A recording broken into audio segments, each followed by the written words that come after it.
103,4 DFM Radio Musik Asli Indonesia.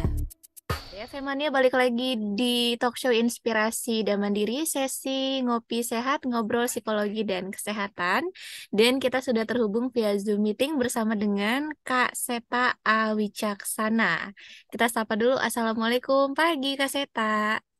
Semangat pagi, Kak Nurul. Waalaikumsalam warahmatullahi Aduh, wabarakatuh. Dan Mas Ilham. itu Waduh, kalau green Kak Nurul screen-nya harus... Marhabannya Oh, is- Ramadan. iya, Masya Allah. Mudah-mudahan kita bisa sampai ya. Kak Amin. Nurul, amin, Oke, amin. DFM Mania dan juga Kak Seta, tema kita pagi ini adalah syukur adalah kunci rezeki. Wah, mungkin bisa dijelasin dulu nih Kak Seta. Apa hubungan syukur? Kenapa bisa jadi kunci rezeki? Silakan Kak. Iya, Mbak Nurul. Jadi, saya menyikapi fenomena di akhir-akhir ini ya, Mbak Nurul ya. Mm-mm. Bagaimana kalau kita tuh suka apa namanya? Kalau istilahnya anak-anak sekarang tuh kalau ngelihat-ngelihat itu terus kemudian ngepoin orang itu apa namanya istilahnya? Eh, Stalking.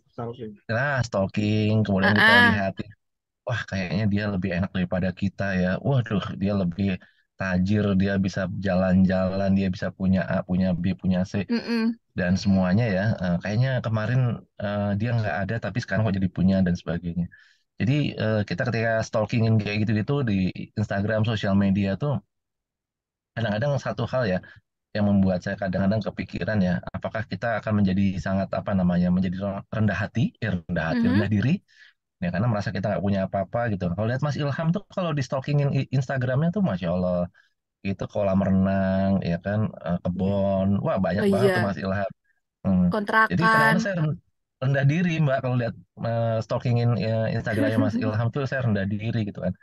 Nah, Mm-mm. kadang-kadang kita melihat bahwa apa yang kita miliki jadi tidak berkecukupan ya. Bahkan melihat orang lain kayaknya bisa punya lebih baik, apalagi Mas Ilham dengan usia mudanya, kemudian sukses gitu kan. Nah, ini yang membuat saya akhirnya satu ya bisa timbul yang Mm-mm. namanya tadi rendah diri, kemudian iri dengki. Wah, ini bahaya nih. Kalau rendah diri aja nggak apa-apa nih, ada iri dengki ya kan. Tapi yang coba kita lihat lagi satu yang ketiga adalah bagaimana kita termotivasi ya. Dengan oh ternyata Mas Ilham muda, berkarya, sehat, walafiat ya kan, menjadi Mm-mm. manfaat bagi banyak orang. Gitu Mbak. Jadi kita melihat bahwa akhirnya kita melihat rezeki itu menjadi satu hal yang dikomparatif kepada orang lain. Nah, ini yang membuat kita akhirnya meminimalkan rasa bersyukur kita Mbak. Jadi punya rezeki, kita masih punya hidup, masih diberi sehat dan sebagainya itu hilang semuanya. Setelah kita melakukan stalking dengan apa namanya IG atau tempat yang kita lihat di mana-mana gitu kan, akhirnya kita menjadi ya menghilangkan rasa syukur kita dengan rezeki kita. Akhirnya apa? Rezeki kita hilang semua, Mbak. Artinya Mm-mm. yang tadinya kita punya kehidupan, punya satu hal yang bisa kita nikmati karena ngeliat kehidupan Mas Ilham, ya innalillahi ya. Jadi kita akhirnya bisa banyak rugi kehilangan rezeki kita sendiri. Makanya Mm-mm. kunci rezeki itu adalah bersyukur itu bersyukur itu adalah rezeki yang paling luar biasa sebenarnya kalau kita lihat Mm-mm. kalau dari kasus ini gitu Mbak Nurul. Oke, jadi kalau dari penjelasan Kak Seta nih, DV-nya juga Bang Ilham, kalau rezeki itu ternyata bukan cuma sekedar materi, tapi sehat juga rezeki ya Kak ya, punya keluarga yang Iya, Kak Nurul. baik. Iya, ketemu Kak Nurul pagi hari ini. Udah lama nggak ketemu. Oh Dulu iya, ketemu sempat kepotong ya. oh iya. Tiba-tiba terputus. Kayaknya itu saya nyesel Mm-mm-mm. banget gitu ya. Nah, mudah-mudahan bisa ketemu lagi. Jadi pas ketika Kak Nurul bilang, Kak nggak ada yang ngisi nih. Ini, Kak Seto mau ngisi nggak di sini? Waduh, saya minta izin sekali nih. Pada teman-teman Wah, DFM. siap. Tapi Kak Seta, berarti kan harta itu Iya, merupakan salah satu bentuk dari rezeki ya. Tapi kenapa sih Kak masih banyak orang yang udah punya banyak harta, udah berkecukupan, tapi tidak bahagia? nah ini juga saya melihatnya juga yang sekarang-sekarang juga sih Kak. Jadi Mm-mm. kalau kita lihat lagi sekarang ini ya, mudah-mudahan kita dijauhkan semua ya dari hal-hal yang sifatnya negatif ya, dari dampak dari sebuah harta. Jadi kalau kita lihat saat ini, contoh ya, kayak kemarin ya ada kasus gitu kan, yang berbuat ulah anaknya gitu kan, yang berbuat ulah istrinya, kemudian yang kena ya suaminya, ya kan, kemudian dicopot dari jabatannya dan sebagainya. Bahkan institusinya pun sekarang jadi jadi sorotan banyak orang. Iya, Baik, ya ini kita lihat ya berapa waktu terakhir ini kayak numpuk deh masalah-masalah komplikasi yang luar biasa antara keluarga, ya kemudian jabatan si suami dan sebagainya. Jadi saya melihat di sini hal-hal yang akhirnya, oh ternyata eh, ini satu hal yang kita melihat implikasi dari yang namanya memimpin ya. Jadi seringkali kita tidak bisa memimpin diri kita atas harta-harta kita ya, termasuk jabatan itu harta kita. Karena iya, kita terkotak-kotakan dengan yang namanya, oh ini saya pimpinan di jabatan. Padahal di rumah kita nggak jadi pimpinan gitu loh, malah yang jadi pimpinan yang istri kita, anak kita malah ya. Karena kita kehilangan memimpin di keluarga kita, sehingga kita dikendalikan. Jadi apa namanya, kita jadinya jadi kayak apa ya, mesin ATM-nya saja gitu kan. Nah, kita nggak kehilangan memimpin di keluarga kita sendiri. Nah, ini yang menjadi ironi ya, ketika kita punya rezeki, ternyata rezeki kita tuh belum kita bisa pimpin tuh rezeki-rezeki kita, rezeki keluarga, rezeki jabatan. Ternyata kita abai itu, malah kebingungan ngurusnya, malah kita fokus di rezeki jabatan, akhirnya rezeki keluarga kita abaikan.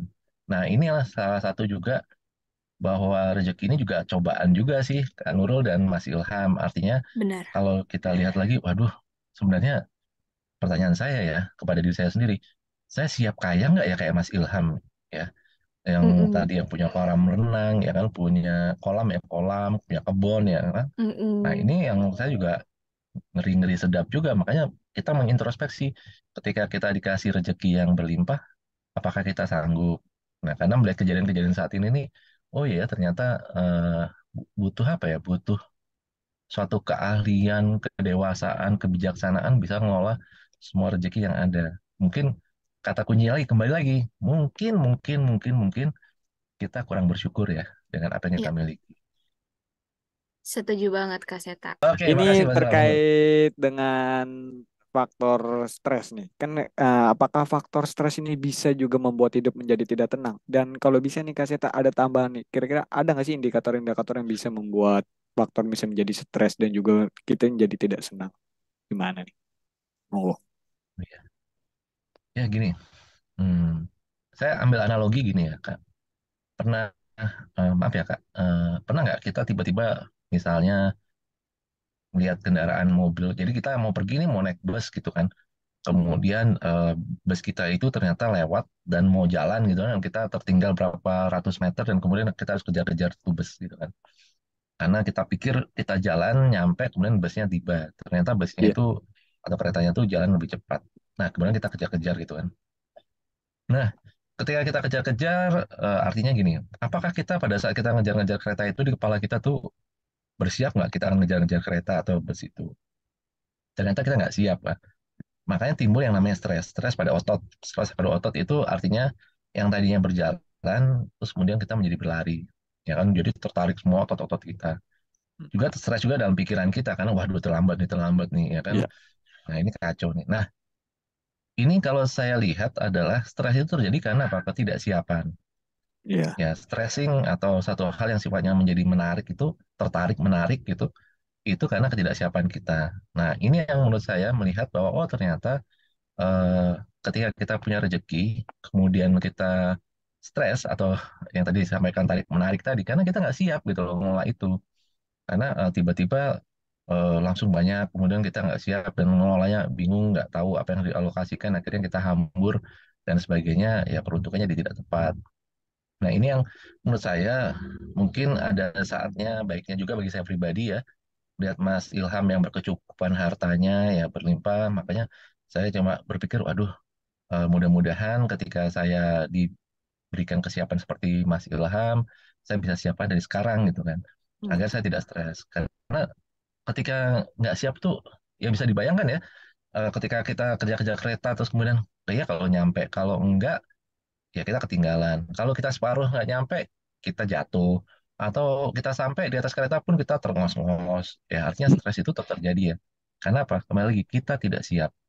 Makanya persiapkan diri teman-teman, dan dengan cara apa? Kembali lagi, mungkin kita harus banyak bersyukur. Gitu, Mas Ah, Ilham. itu harus banyak bersyukur ya. Dan ini kalau terkait dengan bahagia, apakah bahagia itu harus dengan materi nih Kak Seta? Iya, pertama, apakah ketika ketemu nih kalau masalah bahagia, kalau tadi ya masalah iri dengki, saya lihatnya Mas Ilham gitu kan. Nah kalau lihat bahagia tuh lihat Kak Nurul gitu kan. Jadi kalau bicara bahagia itu apakah dengan melihat Mas Ilham, Kak Nurul itu apakah ada materinya? Ada materi bisa bertemu, masih bisa sehat Hmm. ya kita tetap muka di sini gitu kan, walau by Zoom ya. Kak Nurul bilang Kak kalau bisa datang gitu kan. Pingin banget datang ke DFM gitu kan. Mudah-mudahan insya Allah Ramadan bisa nyempetin main ke DFM dan bersilaturahmi kembali. Udah lama juga sih nggak ke sana. Gitu Mas Ilham. Jadi nggak mesti dengan materi. Oh, nggak mesti dengan materi ya. Cukup bertatap Iya. muka dari via online juga Oh, bisa untuk ini membahagiakan ya. modalitas Mas. Iya Hah? modalitas bahagia untuk cari materi nanti habis ini. Oke Kak Seta, thank you. Sama-sama. Oke, Kak Seta, dari tadi kita ngomongin tentang bersyukur, ternyata kalau kita banyak materi pun kita bisa aja lupa bersyukur. Terus, tapi kalau kita kurang materi, kita iri dengan kehidupan orang lain, kita juga nggak bahagia. Sebenarnya seperti apa sih Kak kehidupan yang bahagia itu? Apakah kita harus di tengah-tengah, middle, atau yang seperti apa? Silakan Kak. Iya, jadi ukuran bahagia itu bukan ditentukan oleh banyak sedikitnya materi ya, Kak Nurul ya. Dari pernyataan Kak Nurul loh ya. Kalau saya tadi Mm-mm. mengutip pernyataan Kak Nurul, sebenarnya kebahagiaan seseorang itu ditandai dengan kita banyak-banyak bersyukur. Seperti Kak Nurul tadi sampaikan, ketika punya materi malah nggak bersyukur, kurang materi nggak sorry, punya banyak materi nggak bahagia, kurang materi pun nggak bahagia juga gitu kan. Apa yang kurang? Ternyata kita kurang banyak bersyukurnya. Karena menurut saya kebahagiaan sesungguhnya adalah ketika kita bersyukur ya, mensujudkan kepala kita di bawah ya, di bawah bahkan lebih rendah dibandingkan maaf ya posisi pantat kita gitu kan. Itu Mm-mm. menggambarkan bahwa betapa betapa betapa apa ya rendahnya kita ya, bahwa kita itu nggak punya hak dengan banyak hak yang diberikan. Artinya Allah sudah berikan banyak hal ya kepada kita yang ternyata kita abai, kita nggak bermanfaatkan dengan baik. Kita lihat istri kita gitu kan, kenapa harus melihat Mas Ilham kalau udah punya istri sendiri gitu kan, nah itu kan gitu, nah gitu kan, nah, harusnya kita nikmati di keluarga kita, istri kita, anak-anak kita, dan bagaimana kita Mm-mm. bersahaja dengan mereka. Demikian Mbak Nurul. Oke, jadi sebenarnya materi bukan ukuran bahagia ya Kak Seta ya. Ya, banyak bersyukur aja, banyak Banyak bersyukur. banyak bersyukur Ya, ya Devemania. Oke Kak Seta, tadi kita udah ngomongin banyak tentang bersyukur, hubungan bersyukur sama rezeki itu seperti apa. Sekarang kita mau tahu juga nih Kak Seta, gimana sih cara bersyukur yang seharusnya? Silakan Kak Seta. ya, makasih Mbak Nurul dan Mas Ilham. Ya, pertama kalau kita bicara bersyukur, gimana sih cara bersyukur? Nah, bersyukur itu sebenarnya nggak ada cara-cara yang sifatnya wah dan Mm-mm. istimewa. Sebenarnya paling sederhana kalau di apa namanya di Islam diajarkan ya perbanyaklah yang namanya alhamdulillah atau kita zikrullah dengan berzikir dengan alhamdulillah. Nah, itu salah satu adalah kunci rasa bersyukur kita. Even kayak kita bangun pagi, kemudian kita mengucap alhamdulillah ketika kita bisa bangun pagi dan kemudian kita bisa mulai coba kita beraktivitas ya. Artinya bagaimana ketika pagi hari kita pergi mandi sebagai upaya kita juga bersyukur terhadap bahwa kita harus bersih-bersih dan sebagainya. Kemudian kita sholat dan nah banyak hal ya ketika di ritual di Muslim ya di agama Islam itu sudah diajarkan dengan hal-hal seperti itu. Jadi memang kita jangan dijauhkan dari air. Makanya tidak baik memang kalau kita sebagai umat Muslim gitu ya yang beragama Islam itu bangunnya Mm-mm. siang-siang gitu. Nah, bangun pagi gitu loh. Subuh kita sudah mandi, kita sudah ready, dan kita bisa lebih siap menghadapi apapun karena kita sudah apa? Sudah mandi bersih-bersih dan kita sudah sholat ya kan, sudah Bismillah ya bahwa kita akan beraktivitas di pagi hari ini dan itulah menjadi bekal senjata kita untuk kita berikhtiar di setiap harinya. Dan dalam proses perjalanan juga kan sebenarnya kita juga sudah banyak titik-titik yang harus kita bermuhasabah ya. Zuhur misalnya kita menyempatkan diri untuk bermuhasabah, apakah separuh hari ini kita sudah benar apa belum. Apakah kita harus on the track lagi, balikan lagi, dan sebagainya. Kalau disarankan juga kan istirahat di siang hari sebentar aja kan, tapi berkualitas dan kemudian kita kembali beraktivitas lagi, ketemu di asar, titik poin lagi untuk kita muhasabah lagi sampai nanti kita kembali pulang dan istirahat di isya ya. Jadi banyak titik-titik spot-spot yang bisa kita lakukan untuk kita kembali bersyukur lagi mengingat Khalik kita, pencipta kita, untuk kita coba untuk mengevaluasi terus diri kita. Nah, ini seringkali ritual-ritual yang kita lakukan itu, khususnya saya pribadi ya, khususnya saya pribadi, kayak dikejar-kejar gitu loh, Kak Nurul sama Mas Ilham gitu kan. Kadang-kadang apa ya, kehikmatan atau eh, khusyuk ya katanya gitu kan. Kalau saya nyebutnya kehikmatan kita, kesenangan kita ketika ngobrol dengan Sang Pencipta itu terganggu atas target-target kita, kerjaan kita, kayaknya kita lagi nggak harus ini, harus mikirin ini. Jadi itu yang membuat kita kadang-kadang tidak memanfaatkan spot-spot itu dengan baik ya. Dan Ya, itulah ciri-ciri kita kurang bersyukur juga. Karena udah disiapkan tempat, disiapkan fasilitas, ternyata kita nggak manfaatkan itu dengan baik. Itu kan Nurul, banyak, banyak, banyak kita abai, Mbak. Khususnya oke. saya pribadi, bukan kita ya, saya pribadi. Siap, siap. Kita juga tahu dulu kan dia sering diajarin tuh sama orang tua kalau bersyukur itu harus dari hati, terus diucapkan secara lisan dengan alhamdulillah, terus dibuktikan dengan perbuatan ya Kak Seta. Tapi Kak gimana sih? Adem, Adem. Di sini emang adem. adem nih Kak Seta dingin. Kan kalau misalkan kita lagi terpuruk nih Kak Seta, sebenarnya kan kita harus bersyukur juga, tapi susah untuk bersyukur di kala kita sedang terpuruk. Gimana caranya Kak Seta biar kita bisa tetap bersyukur di kondisi apapun? Silakan Kak Seta. Ya, gini Kak, keterpurukan itu adalah eh, baiknya. Keterpurukan itu kita kondisikan. Ini baiknya, Mm-mm. baiknya. Jadi teman-teman, keterpurukan itu suatu hal yang membuat kita menjadi lebih dekat dengan Sang Pencipta.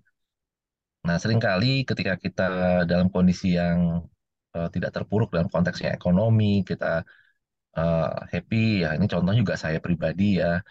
Saya Mm-mm. melihat bahwa, oh ternyata ketika dalam kondisi yang membaik dan sebagainya, malah saya lupa gitu kan.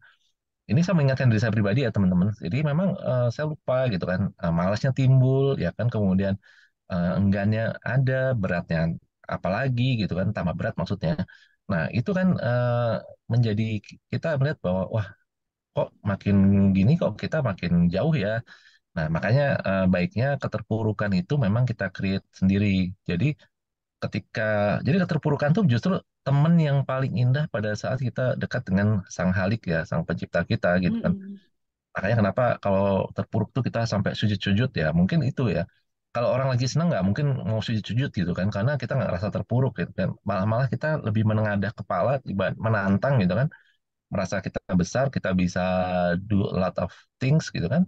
Kita bisa menantang siapapun juga, tapi dengan kita terpuruk malah justru menjadi kebalikan, kita lebih menjadi rendah hati dan sebagainya. Makanya terpuruk itu adalah mindset dan itu harus diciptakan. Sehingga ketika kita berhadapan dengan namanya keterpurukan sesungguhnya secara fakta, itu kita sudah terbiasa karena memang kita adalah orang-orang yang rendah hati di muka bumi ini. Gitu kan Nurul. Siap. Berarti bagaimana cara kita mengambil sisi positif dari keterpurukan itu ya Kak Seta ya? Bisa jadi Ya mindset aja. keterpurukan itu adalah titik balik untuk kita bisa lebih bersyukur, bisa lebih Benar mengupgrade diri. Kak. Oke, siap. Nah, Terima betul kasih makanya kita Kak Seta. ciptakan. Mm-mm. Ya kita ciptakan keterpurukan itu sekarang yuk, ya, gitu kan. Eh, Walaupun kita lagi kondisinya baik ya kita terpuruk gitu kan. Karena mm-mm. dengan kita merasa terpuruk ya kita akan mendapatkan rezeki yang insya Allah akan jauh lebih baik, lebih besar lagi. Siap. Terima kasih Kak. Sama-sama. Oh, oke Kak Seta. Ini ada penanya dari WhatsApp nih Kak Seta. Ini dari Bang Maulana Putra. Kata Ya, dia, Assalamualaikum Kak Seta, temanya hari ini bagus banget. Bersyukur, bersyukur itu kewajiban. Kita semua berapapun penghasilan kita tetap bersyukur. Karena insya Allah Allah. paling gak suka umatnya mengeluh karena lupa cara bersyukur. Kadang manusia Masya lupa Allah. bahwa kita dikasih sehat nikmat iman yang selama ini Allah kasih. Yang aku mau tanyakan adalah, Hmm. ada teman aku udah sukses, bahkan kabar burung duitnya pun udah nggak ada serinya. Jadi dia dapat Hmm. kabar burung kayak begitu. Saking banyaknya, kenapa udah dikasih harta yang banyak, tapi lupa untuk menekunkan ibadah haji? Apakah orang tersebut orang yang lupa bersyukur?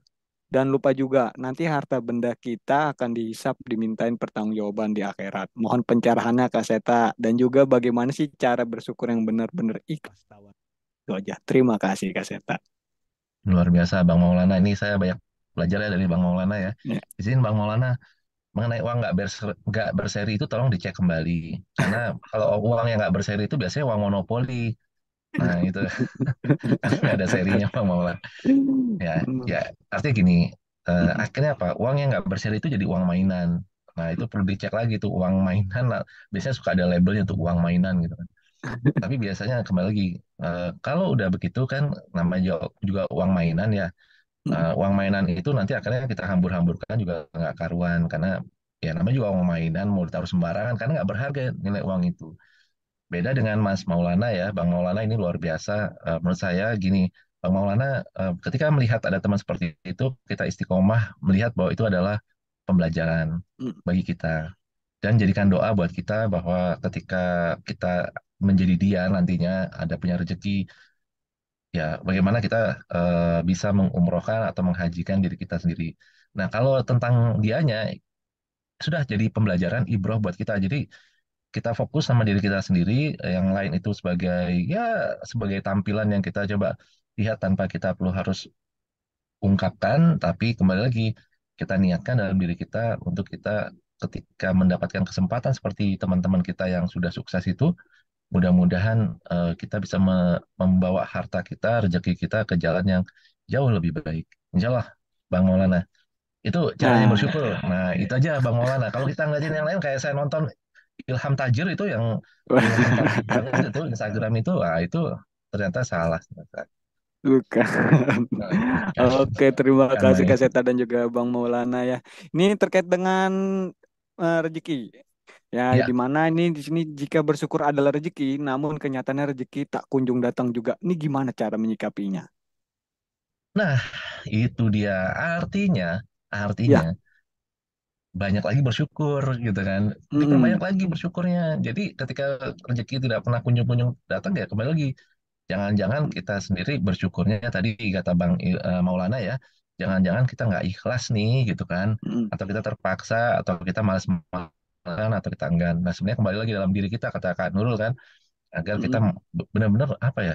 Ketika kita ibadah tuh benar-benar kayak kita meluk guling gitu kan ya meluk guling udah tuh seneng banget ya kalau udah meluk guling guling kan nah itu bayangan kalau kita ibadah kayak gitu tuh wah itu nikmatnya nggak terasa luar biasa lah pokoknya intinya ya itulah yang harus kita lakukan makanya insya Allah mudah-mudahan rezekinya akan ditambah dengan kita meluk guling amin. meluk guling lagi benar-benar seperti rasanya meluk guling gitu Ya, oke, merasa belum guling. ya gitu jangan Oke, meluk guling aja ntar nggak bangun bangun seperti itu lagi ya Kak Seta ya. Ini juga ada penanya juga Kak Seta dari via WhatsApp. ya WhatsApp nih dari Bang Adip. Dia bilang katanya, hmm. Assalamualaikum Kak Seta, mau tanya Waalaikumsalam bagaimana cara bersyukur di saat aku terpuruk dari segi ekonominya. Gitu. Terima kasih. iya makasih Bang Adit gini Bang Adit memang ketika kita bicara keterpurukan ekonomi paling gampang paling paling bukan paling gampang artinya ini juga pembelajaran buat saya Bang Adit ya jadi kalau terpuruk secara ekonomi ya paling nikmatnya adalah kita punya waktu untuk yang namanya sholat duha ya Ya. kita punya waktu untuk bisa sholat sunnah-sunnah lainnya kalau bagi yang muslim ya atau kita meminta kepada Allah jauh lebih banyak lebih sering gitu kan. Nah, insya Allah kembali lagi bahwa ikhlas ya dan percaya bahwa namanya rezeki itu udah ada kotaknya. Setiap orang terlahir itu tidak dalam kondisi yang tidak punya rezeki. Bahkan yang maaf teman-teman yang berkebutuhan khusus dan sebagainya, semua ada rezekinya teman-teman. Jadi tidak pernah namanya Sang Pencipta memberikan kita itu tanpa modal. Nah, tinggal sebenarnya di kita sendiri coba mengeksplorasi lagi setelah kita coba dengan ibadah kita usulkan dengan ibadah kita, kemudian ikhtiar kita mungkin kita rapikan, ya. Dan terus mencoba dalam setiap usaha. Selaya sambil kita membaca Bismillah, mudah-mudahan diridhoi Allah setiap usaha-usaha kita. Insya Allah eh, akan ketemu satu titik, ya nanti nikmatnya akan luar biasa. Oke, jadi seperti itu. Pada intinya kita harus tetap terus berikhtiar apapun jawabannya, hasilnya terus saja berusaha terus. Allah nggak akan tidur, pasti akan ada jawabannya nanti Kak Seta ya. Namanya rezeki udah ada yang Iya, ngatur, ya kan? rezeki semua sudah Iya, bukan ngatur iya, sih, sudah ada rezekinya iya, masing-masing, sudah ada Mas Ilham. rezekinya masing-masing. Kayak Jodoh Mas juga Ilham tajir maut. banget itu udah rezekinya udah. Amin. Oke, Kak Zeta, terima kasih banyak. Makasih. Siap, Kak Seta. Tadi kita udah ngomongin cara kita bersyukur bahkan dalam kondisi terpuruk atau sedang ada dalam kondisi kesulitan ekonomi, kita harus tetap bersyukur, begitu ya Kak Seta. Tapi mungkin Nurul mau minta semacam simulasinya kali ya dari Kak Seta. Misalnya nih, Wow. Nurul lagi terpuruk banget dengan banyak masalah yang Nurul hadapi. Ini secara simulasi atau secara realnya apa langkah yang harus Nurul ambil gitu Kak Seta. Silakan Kak Ya, Seta. terima kasih Kak Nurul. Ya mudah-mudahan ini membantu Kak Nurul ya yang saat ini sedang mengalami masalah yang luar biasa. Heeh. Ya, jadi Mm-mm. eh, memang pilihan itu sulit Kak Nurul. Nah, kalau kalau kita dihadapkan pada pilihan-pilihan keterpurukan itu kan kadang-kadang kita berhadapan dengan pilihan-pilihan ya yang ada di Mm-mm. depan kita. Nah, apa sih yang harus kita lakukan secara simulasinya? Ya, pertama adalah kita harus memiliki wawasan terhadap yang menjadi masalah kita. Ya. Nah, ini wawasan dulu nih. Masalah kita tuh apa sih? Masalah jodoh misalnya. Apakah Mas Ilham menjadi jodoh yang tepat bagi Kak Nurul? Nah, itu mungkin perlu ditelisik lagi, perlu ditelusuri lagi gitu kan. Mm-mm. Harus punya wawasan tentang itu. Nah, artinya jangan sampai buta ya, atau kita tidak punya wawasan mengenai hal itu. Kemudian ada pilihan yang lain, misalnya antara Mas Ilham atau dengan Mas Ilham tajir banget tadi. Nah, misalnya cuma beda nama tapi beda rezeki gitu kan. Nah, tapi kemudian apa yang menjadi pertimbangan ketika memilih atau berada dalam satu pilihan tersendiri.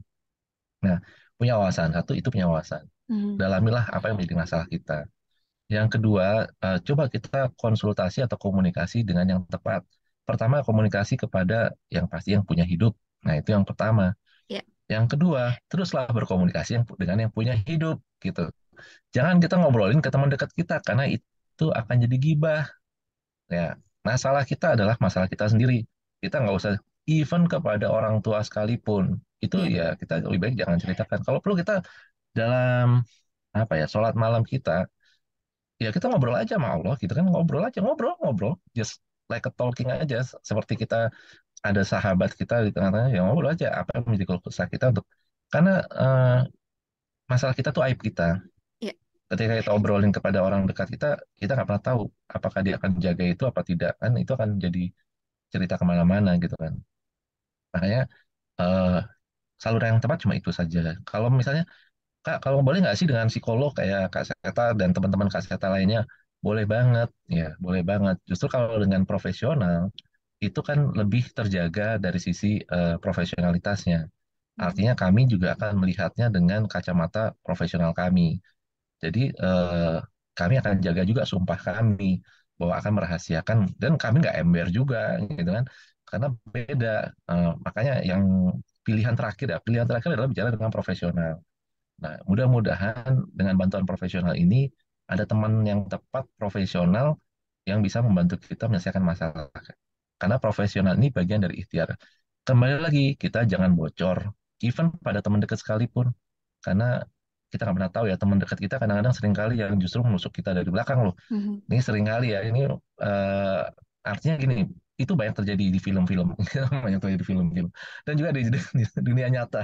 Iya. Jadi kalau menurut saya, kalau film-film drama Korea dan sebagainya kan kita nonton, wih sebel banget sih kita tuh sampai mau melempar piring tuh kalau lagi udah kayak gitu kan. Nah, baiknya sih better eh, kita sendiri. Gitu kan Nurul Oke, simulasinya. siap. Ini kan kalau ada simulasinya jadi makin jelas ya Kak Seta. Tadi harus tahu, harus punya wawasan juga terkait masalah kita, terus ngobrol sama Allah, terus yang terakhir mungkin kita bisa konsultasi sama profesional. Perfect. Oke, Kak Seta, ini terakhir dari via WhatsApp dari Mama Dea nih. Assalamualaikum, begini, saya bersyukur dengan keadaan aku yang sekarang. Walaupun apa Alhamdulillah, adanya, alhamdulillah, tapi setidaknya Alhamdulillah rezeki ada aja. Yang mau saya tanyakan alhamdulillah. begini, saya nggak ngerasa orang baik atau benar, tapi kenapa pada saat saya berusaha ingin menjadi lebih baik, benar ada orang atau beberapa orang yang kurang sependapat sama saya. Bagaimana caranya menyikapi orang tersebut? Terima kasih, Kak. Silakan, Ya, Kak Seta. iya, ya, makasih Mama Dea yang luar biasa. Saya senang sekali bisa ngobrol dengan Mama Dea walaupun by WhatsApp ya Mama Dea. Jadi gini Mama Dea, jadi memang apa ya? hmm, kita tuh sebenarnya apa sih yang kita tuh mau bikin senang siapa sih? Nah itu dulu. Karena kita mau bikin senang siapa sih?